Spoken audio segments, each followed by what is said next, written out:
चिड़िया भी मुंह में एक शापर लिए जिसमें थोड़े से पके हुए चावलों के दाने थे। अपने घोंसले में बैठकर अभी अपने बच्चों को खिलाने ही लगी थी कि शरारती कौवा, जो माहिर शिकारियों की तरह हाथ लगाए बैठा हुआ था, शापर उचक कर ये जा वो जा।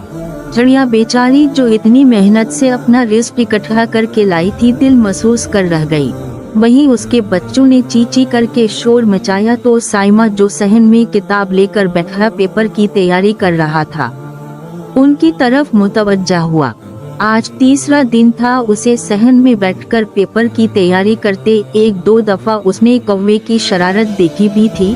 शोर मचाते चिड़िया के बच्चों को देखकर कुछ सोचने लगा, फिर उठकर अपनी सोच को अमली जामा पहनाने लगा।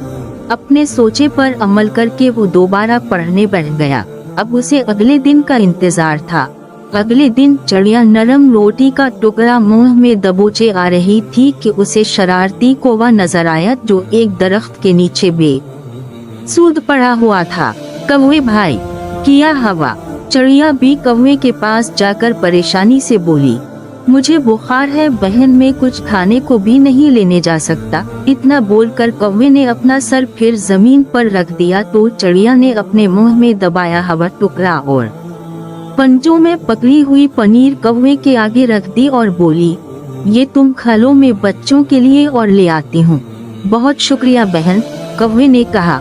एक दूसरे की मुसीबत में काम आना ही नेकी है, कहती हुई चिड़िया उड़ गई। कौवे ने अपने पर झाड़े और बैठकर खाने लगा। बेवकूफ चिड़िया होनहार। कुछ दिन ऐसे ही गुजर गए। शरारती कौवा नजर न आया।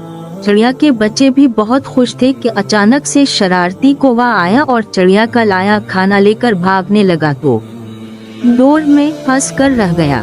साइमा, जो काफी दिनों से कौवे का घोंसला खाली देखकर ये समझ रहा था कौवा बदल गया है, उसे डोर से उलझते देखकर पास गया और बोला, हाँ भाई कौवे, मैं तो समझा था तुम बदल गए हो, पर नहीं, तुम अभी तक किसी का हक छीन कर खाने वाले कौवे हो।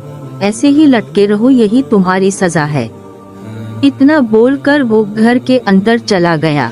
कौवे को अपनी चालाकियां याद आ रही थी, जो वो मासूम चिड़ियों के साथ किया करता था। उसकी आंखों से आंसू बहने लगे और खाना भी नीचे गिर गया। चिड़िया के बच्चे खुशी से चहचहा रहे थे कि कौवे से उनकी जान जो छूटने वाली थी, मगर चिड़िया उदास आंखों से कौवे को देख रही थी। फिर कुछ सोचते हुए कौवे के पास गई और उसे आजाद करने की कोशिश करने लगी तो शरारती कौवा बोला, चिड़िया बहन ना करो, मेरी यही सजा है। नहीं कौवे भाई, तुम्हें एहसास हो गया, यही बहुत है। चिड़िया बोली तो नदामत से मजीद कौवे का सर झुक गया।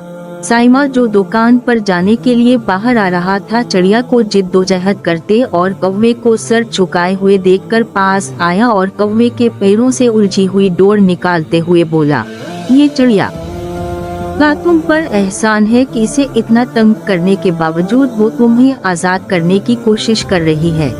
उम्मीद है तुम सुधर जाओगे और अपनी मेहनत आपके तहत रिस्क तलाश करके खाया करोगे। कौवे ने इकरार में सर हिलाया और दोनों का शुक्रिया अदा करते हुए उड़ गया।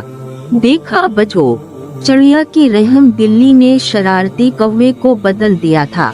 हम भी अपने इखलाक और नरम लहजे की बदौलत बहुत कुछ कर सकते हैं। तो आइए अहद कीजिए हम खुद के साथ साथ दूसरों का भी ख्याल रखेंगे।